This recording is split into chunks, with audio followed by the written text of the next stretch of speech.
Current खाता होता है, जिनके बारे में बैंक अच्छे से जानती है, उनको ये लोन दिया जाता है। ठीक है।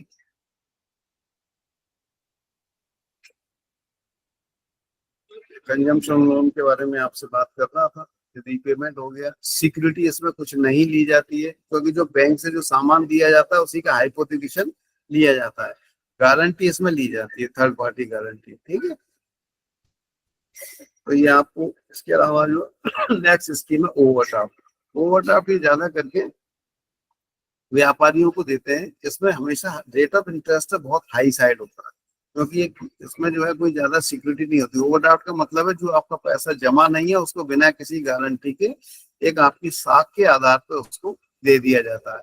नॉर्मली ये जो छोटे सेगमेंट के, रिटेल सेगमेंट के जो व्यापारी होते हैं, इनकी लिमिट होती है। उनको कई बार क्या सीजनल काम की जरूरत पड़ती है। जैसे अब दशहरा दिवाली आ रहा है, तो दशहरे दिवाली पे जो प्रोविजनल स्टोर हैं और ये जो डिपार्टमेंटल स्टोर हैं, या कुछ और ऐसा सामान है, कुछ फसल आने वाली होती है कई बार सीजन पे, उसको खरीद के रख लेते हैं। होर्डिंग या बिक्री सामान की बढ़ जाती है, तो उनको एक्स्ट्रा कैपिटल की जरूरत, अतिरिक्त पूंजी की आवश्यकता होती है, अतिरिक्त पैसे की आवश्यकता होती है। तो एक टेम्परेरी ओवरड्राफ्ट उसको महीने भर के लिए, 15 दिन के लिए उसको दे दिया जाता है। ठीक है, ये जैसे ही व्यापार या सीजन खत्म होगा, हम आपका पैसा आपको मैं ब्याज के लौटा देंगे। तो बैंक को क्या फायदा है? बैंक को ये फायदा है, higher rate of interest charge करते हैं। नॉर्मली अगर दुकानों पे 11-12% की लिमिट है, ओवरड्राफ्ट पे आपको 15%, 16%, 18% तक भी रेट ऑफ इंटरेस्ट हो सकता है। तो बैंक को ये फायदा है, ठीक है, एक महीने के लिए हमने पैसा दे दिया, जिसपे हम 12% ब्याज ले रहे थे, उसकी जगह पर हमको 18% मिल गया, 16% मिल गया। ठीक है। तो ये कंसिडर जो है अच्छे बोरोवर्स जो होते हैं, जिनकी क्रेडिट वर्दीनेस अच्छी होती है, उन लोगों को ये दिए जाते हैं एड ऑफ कैश पेमेंट भी। ये ओवरड्राफ्ट फैसिलिटी के बारे में हो गया। अब इसके अतिरिक्त जो ये जो है ओवरड्राफ्ट रिपेबल ऑन डिमांड, लेकिन आपको जब भी दिया जाता है तो ये कह देते भैया वापस करो। इसमें फ्लोटिंग रेट और highest rate in the retail loan segment. इसमें रिटेल लोन सेगमेंट में सबसे ज्यादा ब्याज कौन से लोन पर लगता है? तो आप बोल सकते हैं कि ओवरड्राफ्ट पर लगता है। ठीक है। सिक्योरिटी मैंने आपको बता दिया, जनरली अनसिक्योर्ड होता है। अनसिक्योर्ड मतलब क्यों होता है? क्योंकि टेम्परेरी दिया, और जो अच्छे बोरोवर्स हैं, जो अच्छे लोग हैं, अच्छे खातेदार होते हैं, उन्हीं को ये दिया जाता है, जिनकी विश्वसनीयता पहले से ही रहती है। किसी दुकानदार को तो उसका मॉर्गेज पहले ही रखा हुआ है, उसको एक महीने के लिए दिया, तो उसके पास सिक्योरिटी उसकी पहले से ही अवेलेबल होती है। जनरली जो है गारंटी वगैरह भी महीने, 15 दिन, 2 महीने के ओवरड्राफ्ट पर कोई ऐसी आवश्यकता नहीं होती।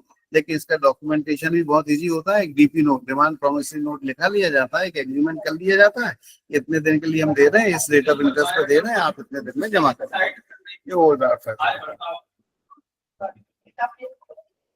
अब बात कर रहे हैं क्रेडिट और डेबिट कार्ड के बारे में। ठीक है, ये थोड़ा सा मैं खिसकाता हूँ। क्रेडिट कार्ड के बारे में बात कर रहे हैं। क्रेडिट कार्ड के बारे में किसी ने पूछा भी था कितने प्रकार का होता है, तो क्रेडिट कार्ड तो एक ही प्रकार का होता है। अलग अलग बड़ी मल्टीनेशनल कंपनीज होती है, जो इनका वहां पर लिखा रहता है। आपके कार्ड पे आप पढ़ेंगे तो वहाँ मीस्ट्रो लिखा होगा, है ना, या वहाँ पे आपको वीसा लिखा होगा, VIS है, visa card, Maestro card, master card. ये कंपनियां जो जारी करती है। बाकी इनकी लिमिट अलग अलग होती है, लिमिट के आधार पे अलग अलग बैंकें अलग अलग नाम इनका दे देती है। ठीक है। तो ये अपने अच्छे बोरोवर्स को देते हैं। कैशलेस परचेज है, जिनके पास क्रेडिट कार्ड की सुविधा होती है उनको उधारी पे मिल जाता है, और वो पैसा आपको हर महीने आपके पास बिल आएगा, उसको आप नगद रूप से आपके खाते से वो लिंक रहता है। आप ऑटो डेबिट भी करा सकते हैं, महीने के महीने जाके उसका पैसा आप जमा कर सकते हैं। ठीक है। तो इसमें आपको फायदा क्या है? डेबिट कार्ड में आपको तुरंत पैसा कटता है। क्रेडिट कार्ड में क्या है कि आपको मंथली साइकिल के आधार पे आपको आता है ना। और अगर आप चूक करते हैं तो इसमें जो बैंकों का जो फायदा है वो कायम है।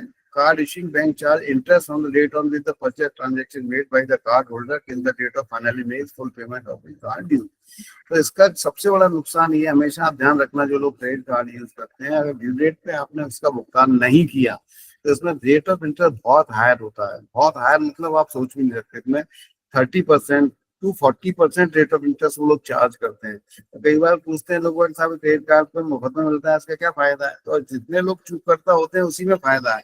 बैंक चाहती है कि लोग भुगतान नहीं करें, हम आपको बंद कर देंगे और आपको 30-40% आपसे ब्याज चार्ज करेंगे। तो वो बहुत खतरनाक होता है, ऐसा आपको नहीं करना है। ड्यू डेट पे अपने समय पे इसको पैसा आप जरूर जमा कर दें, जो भी आपको दिया जाए।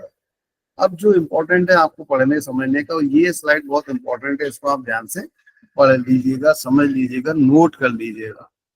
सर स्लाइड्स नजर ही नहीं आ रही ना, अगर काफी समझ देर से में वही नहीं कह आए रहे थे तो आप पूछ लीजिएगा। ये है micro small sir. And medium enterprises, इसको बोलते हैं MSME। MSME, micro small and medium enterprises. इसमें ये 3 डेफिनेशन यहाँ पे दी हुई है। अब MSME की डेफिनेशन में आपको कभी मल्टीपल चॉइस में आपको क्वेश्चन पूछा जा सकता है, जब आपको पास होना है लास्ट डे कि साहब माइक्रो एंटरप्राइजेज की डेफिनेशन में आपको क्या है, तो उसमें ऑप्शन आपको एक सही ऑप्शन होगा, 2 या 3 गलत ऑप्शन होंगे। ऑप्शन हमेशा आपको पता है मल्टीपल चॉइस में पढ़ने में एक जैसे लगते हैं, लेकिन वो जब तक हमें याद नहीं है, हमने ठीक से नहीं समझा है, तो हम गलती कर बैठते हैं। माइक्रो एंटरप्राइजेज में क्या है, where the investment in plant and machinery or equipment does not exceed rupees 1 crore and turnover does not exceed rupees 5 crore. इसमें 2 चीजें शामिल हैं। माइक्रो एंटरप्राइजेज वो कहलाते हैं जिस उद्योग में प्लांट और मशीनरी की कीमत 1 करोड़ रुपए से ज्यादा की नहीं हो। जो मशीनें लगी हैं, प्लांट और मशीनरी की कीमत 1 करोड़ से ज्यादा नहीं हो। अगर प्लांट और मशीनरी की कीमत 1 करोड़ से ज्यादा नहीं है, लेकिन अगर उसका टर्नओवर 5 करोड़ से ज्यादा का है, तो वो माइक्रो नहीं कहलाएगा। मतलब उसका टर्नओवर है ना, मतलब सेल परचेज उसका 5 करोड़ से ज्यादा नहीं होना चाहिए, उसका सेल 5 करोड़ से ज्यादा नहीं होना चाहिए। तो 1 करोड़ और 5 करोड़, ये 2 प्रकार की लिमिट हो गई माइक्रो की। और इससे ज्यादा होगा तो क्या होगा, तो वो स्मॉल में आएगा। लेकिन स्मॉल एंटरप्राइज में क्या कहा कि plant and machinery does not exceed rupees 10 crore and turnover does not exceed rupees 50 crore. 10 crore और 50 करोड़ तक की जो लिमिट है, टर्नओवर 50 करोड़ तक का, और प्लांट एंड मशीनरी इक्विपमेंट में कीमत 10 करोड़ तक की, वो कहलाएगा स्मॉल एंटरप्राइज। और इससे ज्यादा का अगर हो गया तो वो चला जाएगा मीडियम एंटरप्राइजेज। मतलब where the investment in plant and machinery और equipment does not exceed 50 crore and turnover does not exceed 250 crore. ठीक है, तो 50 करोड़ तक का प्लांट एंड मशीनरी में और 250 करोड़ तक का टर्नओवर जिसका है, वो मीडियम एंटरप्राइजेज है। 250 करोड़ से ऊपर अगर टर्नओवर हो जाता है तो एसएमई की जो डेफिनेशन है उससे बाहर हो जाता है, वो फिर CNDI या कॉर्पोरेट लोन कहलाता है, या कॉमर्शियल लोन में कन्वर्ट हो जाता है, या उसकी डेफिनेशन में जाता है। तो एसएमई की डेफिनेशन में ये इंपॉर्टेंट स्लाइड है, वो मैंने आपको ये डेफिनेशन बता दी, इसको आपको नोट करके रखना है। और जब मल्टीपल में अगर आपसे पूछा जाए, या अदरवाइज आपको ये पता होना चाहिए। यहाँ तक हमारे काम धंधे का सवाल है, हमारे पास जो बोरोवर्स हैं, एप्लीकेंट हैं, तो आपके पास जो सबसे ऊपर जो डेफिनेशन है माइक्रो एंटरप्राइज, हम केवल वहीं तक सीमित रहते हैं, उतने तक ही हमको काम पड़ता है। रिमेनिंग जो बोरोवर्स हैं, एप्लीकेंट्स हैं, वो डायरेक्ट बैंक में जाते हैं, अपने CA के माध्यम से जाते हैं और वहाँ बात करते हैं, है ना, या खुद अपने पेपर देखते हैं। और इन सभी लोगों को क्या, एक उद्यम रजिस्ट्रेशन, उद्यम पोर्टल है, वहां पे इनको उद्यमता रजिस्ट्रेशन का सर्टिफिकेट लेना होता है, तभी वो इस डेफिनेशन में शामिल होते हैं, उनका उचित लाभ, सब्सिडी इत्यादि का लाभ उनको मिलता है। All banks close to MSME conforming to the laid down guidelines qualified for classification under priority sector। Priority sector में भी इनको सब टारगेट दिए हुए हैं। 7.5% बैंकों को MSME में करना आवश्यक है। फॉरेन बैंक्स के लिए भी आवश्यक है, जिसकी 20 से ज्यादा अगर विदेश में शाखाएं हैं, है ना, वो उसको भी MSME के टारगेट कंप्लीट करना। टारगेट कितना है, 7, सब टारगेट कितना है, 7.5% का। तो ये भी आपको पूछा जा सकता है। ठीक है, पूछने के लिए मैंने आपको बताया मल्टीपल चॉइस में आपको आ सकता है, मल्टीपल चॉइस में आएगा तो आपको ये याद रखना है। फॉरेन बैंक कौन सी कहलाएंगी, जो इस डेफिनेशन में आएंगी, 20 से ज्यादा शाखाएं जिनकी हैं। और regional rural bank, small finance bank के लिए भी ये टारगेट होता है। रिजर्व बैंक ऑफ इंडिया ने समय समय पे इसके लिए इंस्ट्रक्शन जारी करते हैं, इसमें वो माइक्रो स्मॉल और मीडियम एंटरप्राइजेज सेक्टर को जो गाइडलाइन है, वो रिजर्व बैंक ऑफ इंडिया इसके बारे में जारी करते हैं। अब ये और भी ज्यादा इंपॉर्टेंट है, जैसे आपको MSME बता दिया, माइक्रो बता दिया, ये इसकी सबसे ज्यादा धूम मची रहती है, लोग इसकी क्वेरी करने बहुत आते हैं। मुद्रा योजना या मुद्रा लोन, ठीक है। अब मुद्रा वैसे तो हिंदी का शब्द है, लेकिन मुद्रा का जो मीनिंग है वो मैंने यहाँ लाल से लिखा है, MUDRA। MUDRA का जो फुल फॉर्म है, ये एक एब्रीविएशन है मुद्रा। इसका फुल फॉर्म है micro units development and refinance agency limited. ये मुद्रा का पूरा नाम। ठीक है, तो इसमें देखिए माइक्रो यूनिट्स के लिए है, तो मुद्रा लोन कहाँ मिलेगा, जो माइक्रो एंटरप्राइजेज है, जो हमने डेफिनेशन पढ़ी। ठीक है, अब इसमें क्या है कि गवर्नमेंट ऑफ इंडिया इसमें नॉन कॉर्पोरेट को non farm sector income generating activities of micro and small branches whose credit needs are below ₹10 lakh, 10 lakh रुपए तक के ऋण मुद्रा योजना में स्वीकृत किए जाते हैं, मुद्रा योजना के अंतर्गत पात्र हैं। और इसमें मुद्रा योजना को भी कौन सी योजना चलाती है, प्रधानमंत्री मुद्रा योजना, PMMY। ठीक है, ये PMMY योजना है, इस योजना के अंतर्गत ऋण दिया जाता है। तो ये आपको PMMY में प्रधानमंत्री मुद्रा योजना, और इसके 3 प्रोडक्ट हैं प्रधानमंत्री योजना के, मुद्रा योजना के, शिशु, किशोर और तरुण। ठीक है, 3 स्टेजेस इसकी हैं, तीनों की लिमिट अलग अलग है। ये यहाँ पे आपको नोट कर लेना है, याद भी कर लेना है। शिशु, किशोर और तरुण, ये हिंदी के शब्द हैं। शिशु मतलब बच्चा, फिर उससे थोड़ा बड़ा होता है तो वो किशोर कहलाता है, और जब 18 साल पार कर जाता है तो वो तरुण हो जाता है। उसी हिसाब से इसको नाम दिया है, शिशु लोन, किशोर लोन और तरुण लोन। शिशु लोन की जो लिमिट है वो 50,000 रुपए तक के जो लोन है वो शिशु लोन में दिए जाते हैं। ठीक है, तो शिशु मतलब 50,000, किशोर मतलब 50,000 से ऊपर, 50,000 या इससे ऊपर, और अधिकतम 5 लाख, तो कहलाएगा किशोर लोन। और तरुण में 5 लाख रुपए से ऊपर, 5 लाख या इससे ऊपर, किंतु अधिकतम 10 लाख रुपए तक, ये तरुण लोन। यहाँ तक कोई शंका किसी को, से यस और नो? No sir. ठीक है, ये नोट कर लिया आपने जी। मुद्रा योजना, वेरी गुड। ठीक है, अब इसके बारे में थोड़ी सी जानकारी और है, क्या है ये NCSBS, non corporate small business segment comprising of proprietorship और पार्टनरशिप फर्म्स रनिंग एज। किसको नॉन कॉर्पोरेट को ने कहा कि नॉन कॉर्पोरेट, कई बार कॉर्पोरेट और नॉन कॉर्पोरेट है ना। कॉर्पोरेट मतलब बड़े घराने, मैंने आपको बोल दिया। तो नॉन कॉर्पोरेट में कौन कौन आएंगे, स्मॉल मैन्युफैक्चरिंग, मतलब मुद्रा योजना में कौन कौन लोग पात्र हैं, तो उसके लिए यहाँ पे दिया जा रहा है। ठीक है, स्मॉल मैन्युफैक्चरिंग यूनिट्स, ये सब जो है मुद्रा योजना में पात्र होगा। Small manufacturing unit, service sector unit, service sector में कौन लोग आते हैं, जैसे आपका हेयर कटिंग सैलून है, स्पा है, लॉन्ड्री है ना, धुलाई, रिपेयरिंग शॉप्स है, वो अलग से लिखा है। फूड सर्विस यूनिट्स हैं, होटल, बार, रेस्टोरेंट, ये छोटे छोटे खोलते हैं ना, चाट पकौड़े वाले, ठेले वाले, है ना। रिपेयरिंग शॉप्स हैं, मशीन ऑपरेटर्स हैं, स्मॉल इंडस्ट्री है, छोटी छोटी जो मैन्युफैक्चरिंग यूनिट है, दोना पत्तल बनते हैं, बहुत सारे ऐसे छोटे छोटे जो माइक्रो लेवल की जो यूनिट्स हैं, है ना। कोई बच्चों के स्पोर्ट्स एक्टिविटी में इन्वॉल्व है, कुछ बच्चों के खिलौने बनाते हैं, कुछ हस्तशिल्प का काम करते हैं, दरी है, चटाई है, मूढ़े इत्यादि। इन सब कामों के लिए मुद्रा योजना के अंतर्गत, मतलब लोगों को रोजगार उपलब्ध कराने के लिए, उनको पूंजी उपलब्ध कराने के लिए ये योजना के अंतर्गत दिया जाता है ना। तो बैंक है जो कस्टमर है उसके रिक्वायरमेंट के अनुसार मुद्रा योजना में लोन देते हैं। और ये भी बैंकों को स्पष्ट निर्देश है कि मुद्रा योजना में 10 लाख रुपए तक के लोन मुद्रा योजना के अंतर्गत आप उसमें किसी प्रकार की कोई कोलैटरल सिक्योरिटी नहीं लेंगे, क्योंकि ये जो इसमें लोन जो दिए जाते हैं वो सरकार की ओर से गारंटी रहती है। और सरकार के अंतर्गत गारंटी जब देते हैं तो बैंकों का अगर पैसा डूबता है तो सरकार से बैंकों को पैसा मिल जाता है।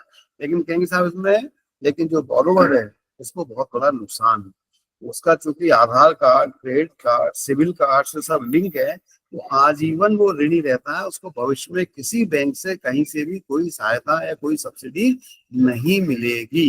इसलिए ये कहना सुनना तो आसान है कि 10 लाख रुपए तक का लोन मिल गया, अच्छा है, मुद्रा में लोन ले लिया और पैसा नहीं भरेंगे तो सरकार दे देगी, सरकार की गारंटी है। लेकिन आपका पूरा जीवन बर्बाद है, आपको भविष्य में किसी प्रकार की कोई सहायता कहीं से भी बैंक के माध्यम से या सरकार के माध्यम से नहीं मिलेगी। ठीक है, अब जो एक और जो रिटेल स्कीम है वो बहुत महत्वपूर्ण स्कीम है, वो है एग्रीकल्चर सेक्टर। ठीक है, एग्रीकल्चर सेगमेंट में क्या है, उसको बोलते हैं किसान क्रेडिट कार्ड योजना। किसान क्रेडिट कार्ड योजना के बारे में जो लोग ग्रामीण क्षेत्रों में आप लोग जब काम करेंगे, जब अपना कियोस्क खोलेंगे, तो केवल महानगरों के अलावा या बड़े शहरों में, अगर आपके शहर के किनारे पर अगर आपका कियोस्क है, तो ग्रामीण जिनका जो क्षेत्र है वो आपके पास अधिकतम लोग इसके बारे में जानकारी लेने आएंगे। तो किसान क्रेडिट योजना की एक संक्षिप्त सी जानकारी हमने आपके लिए यहाँ पे रखी। ठीक है, वो आपको पता है ये रिटेल लैंडिंग का चूंकि पार्ट है, इसलिए इस योजना के बारे में आपको बताना और आपको जानना आवश्यक है। ठीक है, किसान क्रेडिट कार्ड मतलब क्या, जैसे आपने क्रेडिट कार्ड पढ़ लिया, डेबिट कार्ड आप जानते हैं।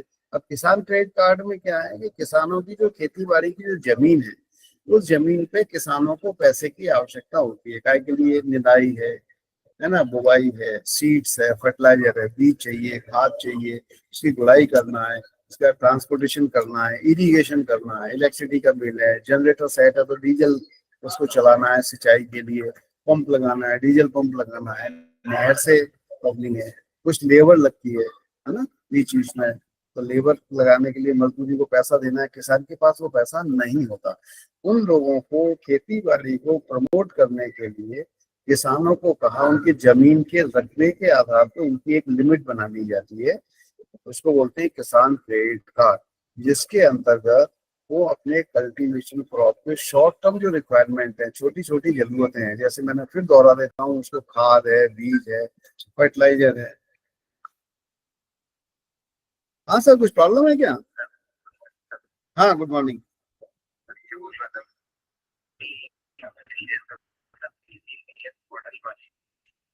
मैं अभी तो क्लास ले रहा हूँ सर, पहले इसको तो खत्म कर दूं 10 मिनट। हाँ, क्लास से फ्री होकर बात करता हूँ। मेरा अभी ये कितना 11:30 हो गया, मैं देखता हूँ। मेरा क्लास चल रहा है ना ये रिटेल लैंडिंग वाला, 11:45 है ना, 10 से 11:45 है ना। फिर मैं बात करता हूँ, अभी क्लास है चल रहा है।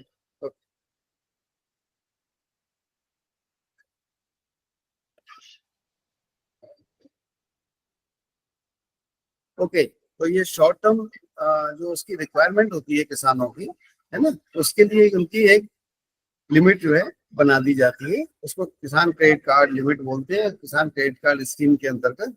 और जैसे उसकी वो फसल आ जाती है, उसकी अगली फसल आने के पहले तक है, अगली आवश्यकता के पहले उसको चुकाना होता है, तो वो इस प्रकार से उसकी आवश्यकताओं की पूर्ति के लिए इसको दे दी जाती है। इसमें उसको टेनेंट फार्मर है ना, इन सब लोगों को उसको किसान क्रेडिट कार्ड के लिए बना दी जाती है।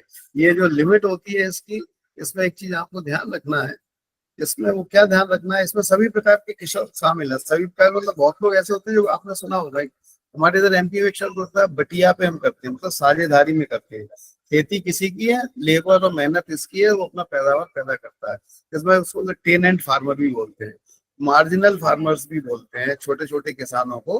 तो उनके लिए लिमिट बनाई जाती है। इसमें ये ध्यान रखना है, ये जो लिमिट होती है जमीन के साइज के आधार पे और उसमें जो बोई जाने वाली या पैदा की जाने वाली फसल है उसके आधार पर ये लिमिट बनती है। और ये जिले wise district level consultancy committee होती है, वो ये डिसाइड करती है कि 1 एकड़ जमीन में अगर गेहूं करेंगे तो उसको 1 एकड़ पे कितना उसको लिमिट बनेगा, कितना पैसा देना है। अगर वो राइस या पैडी करता है तो कितना देना है, अगर वो आलू करता है तो कितना देना है, गन्ना करता है तो कितना देना है। और ये हर डिस्ट्रिक्ट का अलग अलग होता है। ठीक है, तो ये आप जिस डिस्ट्रिक्ट में आप काम कर रहे हैं, जहां आप बैठेंगे, ये district level technical consultancy committee decide करती है कि प्रति बीघा या पर हेक्टेयर पर्टिकुलर क्रॉप के लिए क्या लिमिट होगी या कितना खर्चा आएगा। तो ये आपको ये ध्यान रखना है, district level technical committee decide करती है। और स्केल ऑफ फाइनेंस बोलते हैं उसको, स्केल ऑफ फाइनेंस। तो ये स्केल ऑफ फाइनेंस जो है ये हर डिस्ट्रिक्ट के लिए अलग अलग होता है। ठीक है, इसमें उसका किसान का हेल्थ इंश्योरेंस वगैरह ये सब चीजें भी शामिल होती है ना। तो स्केल ऑफ फाइनेंस के आधार पर जो है ये district level technical committee decide करती है। एक बार की इसको हर साल रिव्यू या रिन्यू किया जाता है और उसके इंस्पेक्शन भी होता रहता है। भाई आपने अगर मान लो एक बार ले लिया कि मुझे गेहूं करना है, आपकी मल्टीपल क्रॉपिंग आपका पैटर्न है कि आप एक साल में 2 फसल लेते हैं कि साल में एक ही फसल लेते हैं, उसके आधार पर ये आपकी लिमिट तय होती है। ठीक है, और इसको आपको रिन्यूअल और रिन्यूअल का भी है, पता लगा आपने कोई क्रॉपिंग पैटर्न चेंज